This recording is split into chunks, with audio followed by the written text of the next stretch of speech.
Hello dear, जय माता दी, हर हर महादेव। आप लोग कैसे हो? आई होप बिल्कुल ठीक हो गए। तो अभी हो रहे हैं 4:45 और मैं यहाँ सारा काम करके रख ली थी और यहाँ पे बस बालकनी धोना बाकी था। उस टाइम दुर्गा उठ गई तो अब मैं सोची मैं कैसे कैसे क्या करूँ। बहुत टेंशन हो गया था क्योंकि आज का दिन ऐसा देवउठनी एकादशी है। तो आपके सामने में जितना भी है, मतलब नदी है या तालाब है, वहाँ पर आप जा कर के नहा करके आप दिया दिखा सकते हो। अगर वहाँ पॉसिबल नहीं है तो आप घर से जा कर के वहाँ पर दिया दिखाया जाता है। तो मैं तो नहीं जा पाई क्योंकि दुर्गा उठ गई थी, तो मुझे इधर ही करना, मतलब उसको देखना पड़ गया था। तो मैं सारा कुछ रेडी करके अपनी सासू माँ को दे दी और बोली कि आप ही दिखा करके आ जाइए।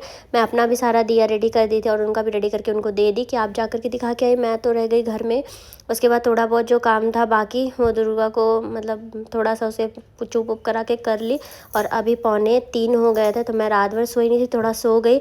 उसके बाद फिर शाम के टाइम हो गया था तो मैं यहाँ पे शार ले ली थी और ले करके रेडी हो गई थी। यहाँ पे दुर्गा को भी थोड़ा रेडी कर देती और यहाँ पे मैं सोची कि बाल को थोड़ा सुखा लेती हूँ, हेयर ड्रायर कर लेती हूँ क्योंकि अभी ठंड का टाइम है। और मेरा तबीयत, मतलब तीनों का, मेरा, दुर्गा का और दुर्गा के पापा का, तीनों का तबीयत बहुत ज़्यादा ख़राब है, जिसकी वजह से व्लॉगिंग नहीं हो पा रहा था।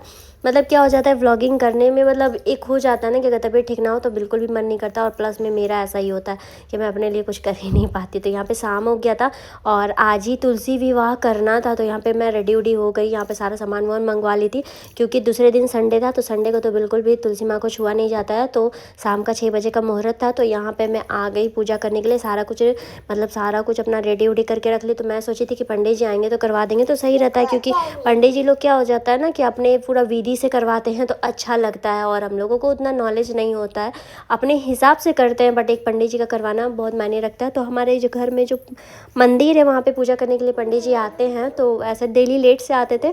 तो मैं आज उनको कॉल करके बोली थी कि आज थोड़ा जल्दी आ जाएगा, बट वो फिर भी लेट हो गए। मतलब हो जाता है पूजा वूजा करने में, तो लेट कर दिए। तो मैं सोची कि नहीं, और ज़्यादा लेट करना ठीक नहीं है क्योंकि तुलसी माँ को भी ज़्यादा लेट से छूना ठीक नहीं रहेगा।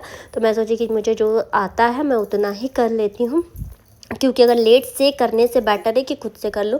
तो यहाँ पे सबसे पहले मैं सारा कुछ रेडी करके रख ली। उसके बाद फिर मैं यहाँ पे कलश स्थापित कर दी और ना थोड़ा सा, मतलब कलश स्थापित में हर चीज़ में, मतलब मुझे उतना नॉलेज रहता है कि हाँ क्या क्या डालना चाहिए, बट फिर भी कुछ कुछ तो भूल ही जाती हूँ। तो आज अक्षत यूज़ नहीं करना था क्योंकि आज एकादशी था। एकादशी में आपको अक्षत नहीं यूज़ करना चाहिए। मतलब ऐसा सुनती हूँ कि आप उसके जगह पे, जैसे अगर आप तुलसी माँ का पूजा कर रहे हो या फिर आप विष्णु भगवान का पूजा करते हो तो आप इसमें पीला सरसों यूज़ कर सकते हो क्योंकि एकादशी में बिल्कुल भी चावल यूज़ नहीं करना चाहिए। और हमारे घर में हम लोग तो फास्टिंग में थे, दोनों लेडीज़, मतलब मैं भी और मेरी जो सासू माँ है वो भी फास्टिंग में ही थी एकादशी की वजह से। तो घर में भी बोले और जितने भी जेंट्स हैं किसी को भी चावल वो नहीं खाएंगे ऐसे। हालांकि हर एकादशी में नहीं खाना चाहिए, बट ये जो उठान एकादशी होता है, मतलब देव उठनी एकादशी होता है, वो बहुत मायने रखता है। तो हमारे घर में तो चावल वावल नहीं बना, सारे लोग इनफैक्ट दुर्गा तक भी ये चावल नहीं खाई, रोटी ही खाई थी। और मैं यहाँ कलश अच्छे से बैठा रही थी। मतलब क्या हो जाता है कि कलश जब बैठाती हूँ ना कुछ भूल जाती है। तो यहाँ फाइनली मैं सारा कुछ डाल करके और अच्छे से बैठा दी अपने हिसाब से। मतलब क्या होता है, मेरा क्या होता है, थोड़ा भूल जाती हूँ। तो सबसे बड़ा ये लग रहा था ना कि पंडित जी नहीं आए थे तो मुझे ना ये शालिग्राम जी को छूना पड़ रहा था। भगवान जी शालिग्राम को छूना पड़ रहा था। बट उसमें क्या होता है ना कि लेडीज़ को नहीं छुआ जाता है। बताया जाता है कि एक, मतलब एक ब्रज के समान उनको, मतलब ये लगता है, उनके सर महसूस होता है। तो लेडीज़ को टच नहीं करना चाहिए।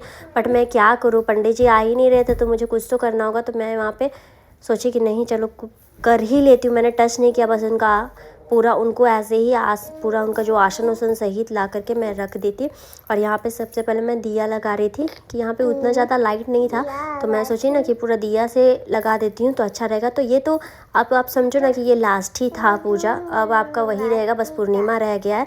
तो यहाँ पे अच्छे से मैं सोच रही थी अच्छे से डेकोरेशन कर ली। मतलब आप जितने अच्छे से कर सकते हो, आप जितना अच्छा से माँ को सजा सकते हो आप, मतलब एक शादी है माँ का तो आप माँ को जितने अच्छे से कर सकते हो उतना अच्छा। तो हमारे पास जितना टाइम हो पाया मैं उतना की। तो यहाँ सबसे पहले मैं बना रही थी जल निकालने के लिए। तो इस तरह से मैं कुछ सीख ली हूँ बहुत टाइम, मतलब पूजा हमेशा कुछ ना कुछ करते रहती हूँ ना, तो मैं कुछ सीख ली हूँ। तो यहाँ पे सबसे पहले मैंने अपने ऊपर जल छीटा, उसके बाद आसन पे दी, उसके बाद सारे जगह मैं शुद्ध कर लेती हूँ।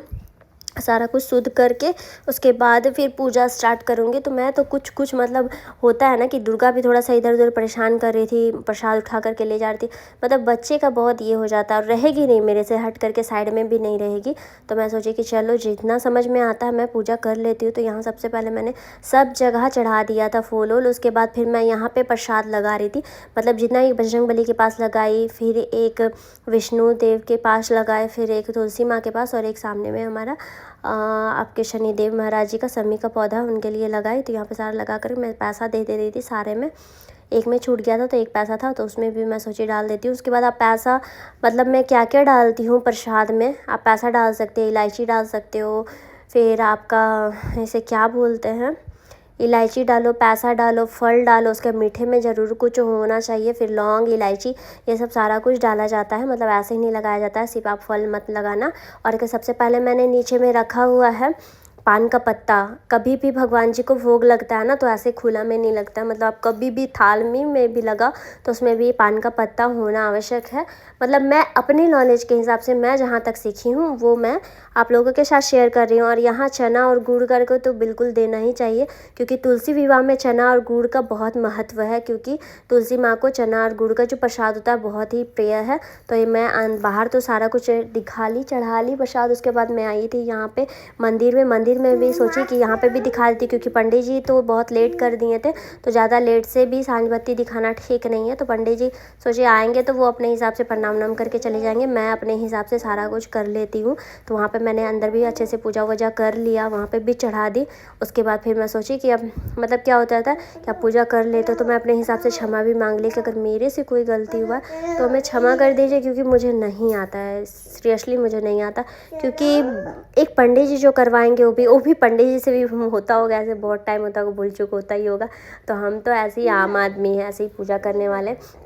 तो यहाँ पे सबसे पहले मैं प्रसाद वसाद चढ़ाने के बाद यहाँ पे होता है ना एक क्षमा मांगना, या फिर आप उसके लिए जो प्रसाद चढ़ाए हो उसके, मतलब मैं पंडित जी से सीखी हूँ कि हाँ इस तरह चढ़ाया जाता है। तो बस मैं वही करी थी। तो सबसे पहले अपने हिसाब से किया जाता है, सूर्य देव को, फिर कलश को, फिर दिया को, अपने अपने हिसाब से जो मुझे याद आता है मैं उसके हिसाब से सारा कर दी अपने हिसाब से, कि हाँ मतलब एक ये ना हो कि कुछ छूटना नहीं चाहिए। अगर छूट भी जाता ना तो मैं क्षमा मांग करके फिर से चढ़ा देती हूँ, मतलब कुछ छूटना नहीं चाहिए। क्योंकि मैं ना सामग्री जितना भी होता ना सारा कुछ लेकर के बैठती हूँ, कि कुछ भी हो छोटा चीज़ मैं सारा कुछ करती हूँ। तो यहाँ पे सबसे पहले मैं अर्घ दे रही थी तुलसी माँ को। उसके बाद ऊपर में, क्योंकि मैं सारा कुछ तुलसी माँ को पूरा अच्छे से सजा दी थी, तो वहाँ पे तुलसी माँ में अर्घ देना मतलब उधर थोड़ा सा बच के देना पड़ेगा, क्योंकि मैं यहाँ पर अच्छे से माँ को सजा दी थी और उसके बाद पहना वहना करके ये कर दी थी। तो अभी तू अगर ज़्यादा उसमें फिर अगर अर्घ दूंगी ना तो वो बाहर आ जाएगा, फिर भी ऐसे भी डायरेक्ट अर्घ देना होगा। तो यहाँ पे मैं पूरा सिंदूर उंदूर के साथ अर्घ दे करके सामने में रख दी।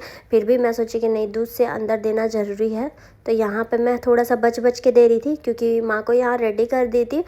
तो यहाँ पे दूध अगर सामने से गिर जाएगा ना तो पूरा मतलब गंदा हो जाएगा, इसलिए मैं थोड़ा सा बच के दे रही, बट अर्घ देना तो ज़रूरी है। तो यहाँ पे मैं बस शाम का टाइम भी हो गया था ना, तो थोड़ा सा भी टेंशन लग रहा था कि पता नहीं कुछ गलती ना हो जाए। मतलब मेरे साथ तो ऐसा ही होता है कि मैं पूजा करती हूँ ना तो मुझे बहुत डर लगा रहता है, लगता है यार गलती कुछ ऐसा ना हो जाए कि भगवान जी नाराज़ हो जाए, मेरे मन में ऐसा चलता है। हालाँकि पंडित जी लोग बोलते हैं कि इतना आप मत सोचा कीजिए, आप सोचिए कि हाँ बस लास्ट में है कि हाँ क्षमा मांग लेना है। ऐसे मुझे तो सीरियसली मुझे वैसा पूजा नहीं आता, मैं इतना पूजा करती हूँ फिर भी मैं नहीं सीख पाती, अपने हिसाब से फिर भी करती हूँ कि इनफैक्ट मैं और लोग जितना करते हैं उनके हिसाब से तो हाँ ठीक है, ओके आता। और मैं सीखना चाहती हूँ, मैं चाहती हूँ कि सारा पूजा मतलब पंडित जी तो करवाते ही हैं, तो मैं भी सीखना चाहती हूँ कि थोड़ा बहुत कुछ मंत्र भी मैं सीख लूँ, जिसकी वजह से, क्योंकि यहाँ सारा कुछ मंत्र का ही है। आप तो ऐसे उठा करके सारा कुछ चढ़ा दोगे, बट आप जो मंत्र से चढ़ाओगे वो ज़्यादा मतलब भगवान जी को ये रहता है कि डायरेक्ट उनको चढ़ जाता है। और हम लोग तो बस ऐसे ही जो एक होता है विधि के हिसाब से सारा कुछ चढ़ा देते हैं। तो मुझे भी थोड़ा बहुत मंत्र सीखना है। तो यहाँ पे सारा कुछ करने के बाद मैंने क्षमा मांगा कि मेरे से जो गलती उल्टी हुआ मुझे क्षमा कीजिएगा, मुझे पूजा नहीं आता है। तो यहाँ पे सबसे पहले मैंने चढ़ा दिया, उसके बाद रह गया अब आरती करना। तो यहाँ पे प्रणाम उनाम करके अब मैं क्षमा मांग करके आरती स्टार्ट करूँगी।